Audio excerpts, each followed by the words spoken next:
Sa makawasa pa, mayong buntag sa tanan. May buntag sa So karon ang ika 22 nga Domingo sa ordinaryong panahon. Kay wala man ang atong bossing. So ako karon ang magpaambit ining hanubo nga homily. Kay mga 5 minutes niyali, humanan niya akong humili. So, ang atong tema karon naghisgot kini mahitungod sa pagka mapainobsanon. So kini nga topic dili kini bag-o alang kanatong tanan. Halos tanan nga mga Domingo nagahisgot kini mahitungod sa pagka mapaubsanon. Intiro tuig halos gitudlo ang pagka mapainobsanon. Pero bisan pa man og sige nato ning mabati sa kanunay mura og nakubla na tanining pagka mapainobsanon. Mura og murag wa lang sa ato, way effect. Pero mao gini ang atong pinaka-core sa atong kinabuhi isip nga Kristohanon ang pagka mapainobsanon. Nagsuka dining tanan ang atong pagkatao o pagsunod diha sa kabuton sa Dios. Panahon sa ordinaryong panahon sa pag-aplikar sa atong natun-an mahitungod sa pulong sa Ginoo. So kung sa nga atong natun-an, so ato gid nang gamiton sa atong pangadadlaw nga pagkinabuhi. Kay kung dili nato na gamiton, mahimo tang tigpakarong ingnon.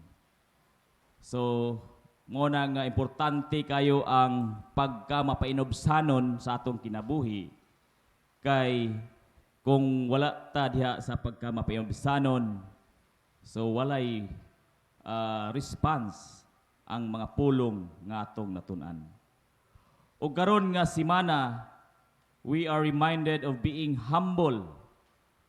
Sama nga si Ginoong Kristo maoy atong panag-ingnan of being humble. So unsa maning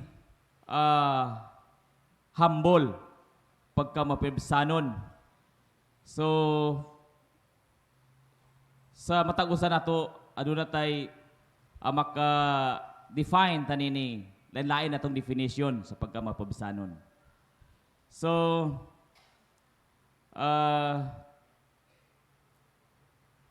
atong hinumduman nga ang atong Ginoo maoy example sa iyang kining pagka mapibsanon nga bisan sa iyang pagka-Dios iyang gihimo ang pagpaubos sa iyang kaugalingon. Ang pulong humility sa akong gikaingon ganina kanunay natong mabati. Pabalik-balik natong nabati apan sa gihapon lisod dato kini i-practice. Kay bisan nagkapobre-pobre ang tao, naagyod ang tinaguang garbo. Bisan talig wa gintay nahot, pero naagi atong tinaguan gyud nga garbo. Og kini ang isa na ini kini ang manifest atong kagalingon ang pagkaulaw. Nganong maulaw man ko, among naulaw man ta tungod kay wala ko niini. Ang uban usab labi na dinhi sa atong simbahan kasagaran or diha sa atong o diha sa kaning mga eskwela nganong dili man mo lingkod diha sa tubangan o sa mga estudyante kay dili mo lingkod sa tubangan kay basig una tawgon sa maestra niya og walay cancer maulawan maytong dito sa luyo kay kung unahon sa utubang so makasabay-sabay ng amon ang answer so makasabay na dito sa luyo na pero ang tubangan so ikaw gyud maguna-una kung sa answer. So usahay sad dinhi sa atong simbahan maulaw maulaw mo ingkod sa una. Kay unsa man ka ngano mang maulaw man. So kasagaran sa ato usab kini ang sa low ang self-esteem, ang paghatag og balor sa atong kaugalingon. Pero ang dili maayo niini kanang garbo. May lang kong self-esteem lang kay pwede na maremedyohan. Pero ang garbo lisod na remedyohan ang garbo.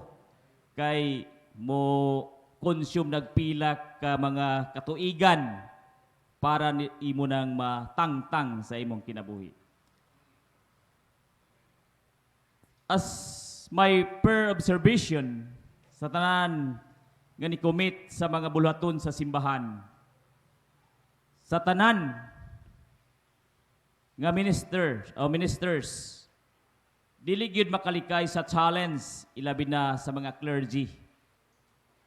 The purpose of this challenge is to empty ourselves for all unbecoming attitude and behavior. So, bisan kita nga mga dili kini ang active or wala tay ministry, dili ta exempted aning challenge as long as we follow the ways of God. Still makasinati gihapon ta nining mga challenge, that is to empty ourselves. I-empty atong ibubo ang tanan nga mga kinaiya nga iya sa kalibutan.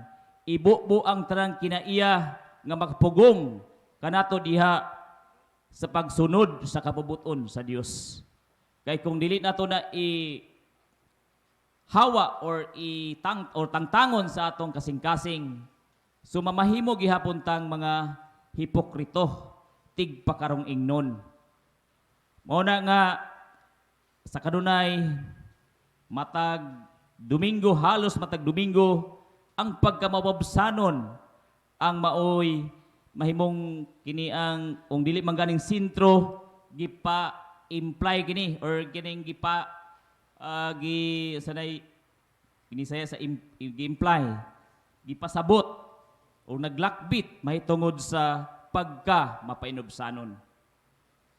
So muna nga kinahanglan nga kitang tanan sa kanunay magsusi sa atong kagalingon, sa atong mga kasing-kasing kinahanglan nga aduna gid kitay pagka mapainobsanon. Dili manggaling kana ang kanang 100%, pero bisan nila diha na lang sa mga 75% ta nga mapaibsanon kay pasar gihapon na.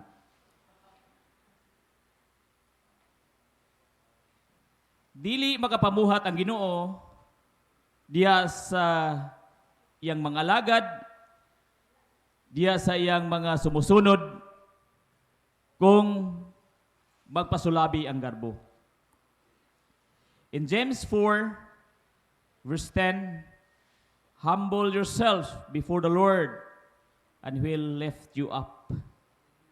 Pagpaubos kamo, atubangan sa Ginoo, kay bayawon kamo niya. So mo ni ang atong hinumduman kanunay. Kung wala nato ang pagkamababsanon nga kasing-kasing, dili ta matarong atubangan sa Ginoo. Kay dili man nato mahimo ang iyang mga sugo. Mao nga importante kayo ang pagpaubos sa atong kaugalingon. Bisan daghan kag kwarta, so ayaw wala ang pagpaubos. Bisan dako ang ibong influensya, ayaw tangtanga ang pagpaubos. Kay sa gingon sa Ginoo ang magpaubos so ay pataas. Diya sa atong salmo karon. Sa atong salmo gani, Psalms 112, 1 to 10. So gi-enumerate ini ang ikalipay sa tao kung kita may kahadlok sa pagtahod sa Dios. So itong gibasa kaganina, atong balikon para gyud atong Kani bitong linya bitaw nga murag halinon kay nga linya atong ganahan mangitag balik-balik kanang mga hugot line ganahan itag balik-balik bisag sige na tagkadungog sige gyapon tag ngisi. Pero sa usahay sa atong mga verse nga kinahanglan atong ma-internalize murag minus ta nini mo sa atong balikon. So muni ang murag bunga sa atong pagka mapaubsanon. Kay una, bulahan ang tao nga may kahadlok sa pagtahod sa Ginoo og malipayon nga mutuman sa iyang mga sugo kay nganuman. Ang tubag si verse 2, ang anak sa taong matarong mahimong gamhanan sa iyang yuta. Mabulahan gayod ang iyang mga kaliwat. So muni ang atong mapukpo kung kita magmabsanon, kay kung kita magpabsanon, mahimo kitang matarong atubangan sa Dios kay magsunod man ta sa iyang mga kabubuton. Ikaduha, madato ang iyang pamilya og magmauswagon siya kanunay. So walay pag down, pirmig, uswag ang mga matarong atubangan sa Ginoo. Sunod, dili gayud mapakyas ang mayong tao ug dili siya hikalimtan. So bisan og niadto ka na sa lain nga dimension sa kinabuhi, so di gyapon ka malimtan nga magisgot gani og mga maayo nga mga butang, mga ayo nga buhat, malakbitan gid kanunay imong ngalan kato si kuan. Maayo kito.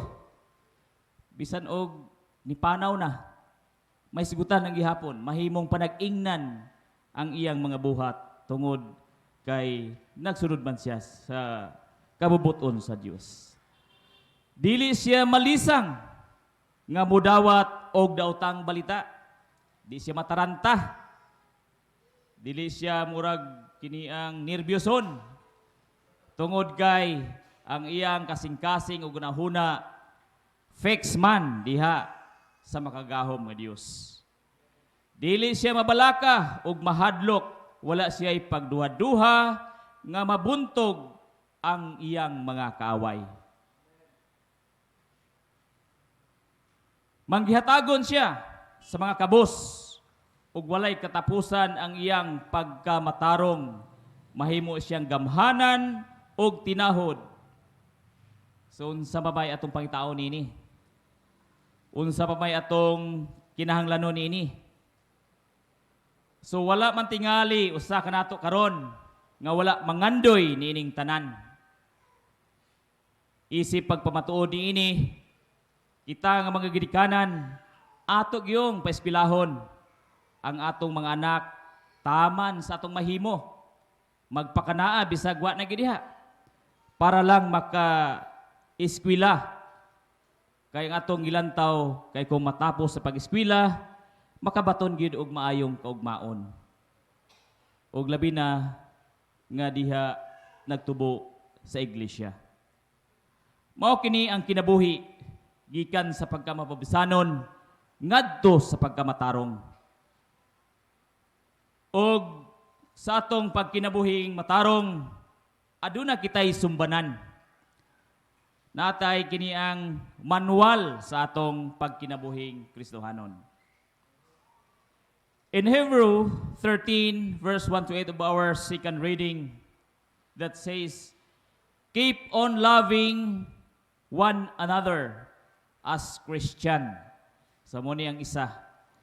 Padayuna ang inyong paghigugmaay ingon nga mga igsoon diha ni Kristo. So dili magpinahitay kun dili maghinigugmaay, dili magdinautay kun dili magminahalay. So isip mga membro, mga igsoon diha ni Kristo atong ipatunhay ang gugma sa usag-usa kanato. Og hinumdumi kadtong anaa sa bilangguan sama nga nabilanggo usab kamo uban kanila. So mani ang mga pahimangno diha sa atong ikaduhang pagbasa. Og hinumdumi kadtong nag-antos sama nga nag-antos usab kamo sama kanila. So ibutang ang atong kaugalingon diha sa ilang sitwasyon para atong ma-feel, para ma-cultivate ang atong kasing-kasing sa pagbuhat sa mga butang nga angay atong ihatag sa atong mga kaigsunan. Kinahanglan nga dili maluibon ang bana o asawa kay hukman sa Dios kadtong makihilawason ug ang manapaw. God give importance in marriage sa pagkinabuhing matarong. So, sa mga lalaki, o di lang sa mga lalaki, sa mga babae usab. So, okay raman ng friends, kanang close friends. Pero kung more than na sa close friends, sino nang murag mo touch na gani o boundary ba, murag mo lapas sa boundary. So, munang atong likayan. Kay kalagmitan, mao gina ang mahitabo kay ang first time rabagin mo ilisod, ang ikaduha sayo na kayo. So dili na to mag first time labi na sa mga banag asawa kay magsigi-sigi na dayon na. So muna ang atong pahimangno sa mga minyo nga ayaw gyud dili gid ta ayaw murag wa mo koy labot nini. So dili gid ta magpadala. Be strong, faithful sa atong mga partner. Og labaw sa tanan, ayaw higugmaa ang salapi. Apil sa sulti sa Ginoo, ayaw higugmaa ang salapi. Kinahanglan makontinto kita sa unsay anaa kanato. Kay ang Dios nag-ingon diya sa last line sa atong verse 5 sa atong second reading, dili kamo pasagdan ni talikdan. So kanang mga kwarta diha kita, so ay sa dihatag tanan. Okay, kung unsay budget sa pamilya, so gamiton sa pamilya. Dili gamiton sa uban, sa mga sideline.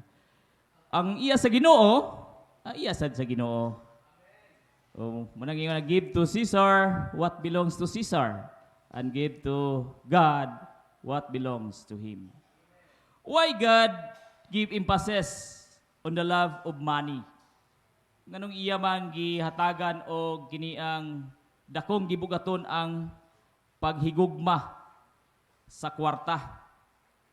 Tungod kay kung mutubo ni sa atong kasing-kasing, mahimo kitang mga laog, mga greedy nga mga Kristohanon. Nabay Kristohanon nga laog? Og prideful, contrary sa kababuton sa Dios. So muning pahimangno natong tanan nga kinahanglan dili ni mo tubo sa tong kasing-kasing ang love of money. Kay mo na sa ni ang hinungdan nganong dili ta makatabang sa tong isigataw. Mao nga sa atong ebanghelyo, we are reminded of being humble. Gisayt ni Ginoong Kristo diha sa kumbira sa kasal. Nga kung imbitahon ta, dili ta mo pili sa lugar alang sa mga pinasidunggang bisita. Naman God sa atong hunahuna nga kung gi-invite ta, special ta. Pang-espesyal pod ang atong pilion nga lingkuranan. So muna nga atong mentalidad usab kay importante di ko sa iyang kinabuhi kay giimbita man ko. So dako sa dimong ulo pag abot dito dito gigas sa kaniyang pinakatsada kayo guan kini ang skirting tung pinakas pasidunggan nga lamisa para sa espesyal nga bisita. Ang giingon sa Ginoo, piliya katong para sa pinakaubos nga lingkuranan. Kay wala ta makahibalo nga bisan na apay espesyal pa kay kanato nga bisita. Kay iyang nakita nga daghan ang nag-ilog sa mga linain nga mga lingkuranan. Nasa atong hunahuna nga kita sikat. Kita ang magbuot. Bisan diha sa atong secular nga kinabuhi. So gusto kita nga murag ilhon ba? Usahay sa atong kinabuhi mausab kini ang eksena. Tung balikan ang gini ang eksena sa panahon nga gisulti ni Ginoong Kristo nga nag-ilog ang mga tao o daghang tao bisita nga nag-ilog diya sa pinakamahabong nga kini ang lingkuranan. Og diya sa atong pagkinabuhi usab mao gihapon nga eksena nga kita maoy mulingkod sa dapit alang sa Ginoo. Imbis ang Ginoo maoy atong ipalingkod sa pinakalabing halangdon nga dapit, kita na ang mulingkod niini. Kita maoy Ginoo sa atong kinabuhi, diya sa atong mga kasing-kasing muning atong ibanghilyo karon nga gipa hinumduman kita. Kita maoy magbuot og ipadaplin ang Ginoo. So dili lang sa atong literal nga kini ang literal nga pagsabot mahitungod sa pagahin og lingkuranan alang sa mga bisita kun dili diya usab sa atong matag kasing-kasing. Nga atong himuon nga kita maoy magbuot sa atong kaugalingon, dili ang Ginoo. Og dili na nato mahimo ang buot nga ipabuhat sa Ginoo o gisugo sa Ginoo kanato. Kung magkumbira kamo maoy dapita kadtong mga kabos, ang mga bakol, ang mga piang, ang mga buta og mabulahan ka kay dili man sila makabalos kanimo. God is concerned so much sa mga tao nga walay kapaingnan o walay gisaligan sa kinabuhi. Mao nga gisug ita sa pagbuhat niini. Sa mga tao nga kabos sa pagtuo, mga buta sa espiritu, dako kini nga buluhaton sa iglesia nga maoy atong unang atimanon. Nagkinahanglan kini og daghang magbubuhat alang sa maong buluhaton. Hinaot nga aduna kitay kasing-kasing nga mapabsanon that will respond diha sa buluhaton sa Ginoo. We make ourselves available diha sa buluhaton sa Ginoo. Kay kung kita mapabsanon, ana kitay kasing-kasing nga masinugtanon. So muni ang gusto sa Ginoo, nganong gusto giya nga kita kinahanglan nga mapainubsanon. Kay kung kita mapainubsanon, masinugtanon usab kita. Ato lang hinumduman kanunay ang atong ibanghilyo sa Lucas 14 verse 11. Kay kadtong magpataas ipaubos ug ang magpaubos ipataas. Ug atong tema karon, ang Ginoo maghatag sa grasya sa mga mapaubsanon. So hinaot nga kining Domingo atong baliklantaw atong mahuna-huna unsa ka importante ang pagka-mapabsanon isip mga Kristohanon. Kaya diya sa pagka-mapabsanon mao kini ang dalan nga kita mahimong matarong atubangan sa Ginoo. This is the gospel. To God be the glory. Please stand.